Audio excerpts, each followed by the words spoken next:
Hello, my name is Jacqueline Aquino, and today I will be explaining the sensory pathway of a light touch on the left hand that will be ascending through the peripheral nerves through the central nervous system for the brain to be processed. This process begins at the level of the skin receptors located in the skin, muscles, and joints. The sensory signal is then sent to the spinal cord through the afferent nerves, which carry sensory information through the dorsal or posterior root of the cervical spinal cord. Then the afferent neuron travels through the dorsal white column of the fasciculi rapidly to create nerve impulses that are sent through the central nervous system. This is called the first order neuron pathway from the skin receptors to the brainstem.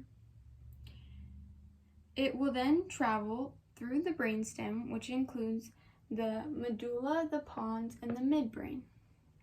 Since the signal is sensory, it will have to cross the midline in the medulla because of the cerebral cortex operates on the contralateral side. So the signal now will cross over and travel up through the right side of the brainstem to the thalamus.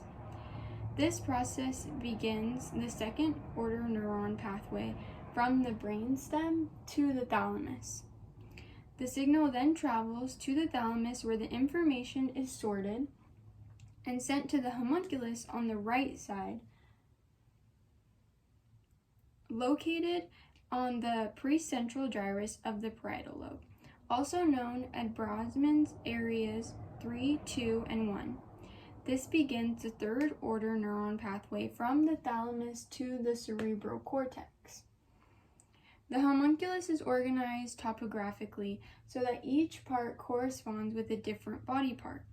Since the touch was on the left hand, it will be located on the right hemisphere of the brain towards the upper middle part of the homunculus, right underneath the location of the wrist. And that is the sensory pathway of touch on the left hand.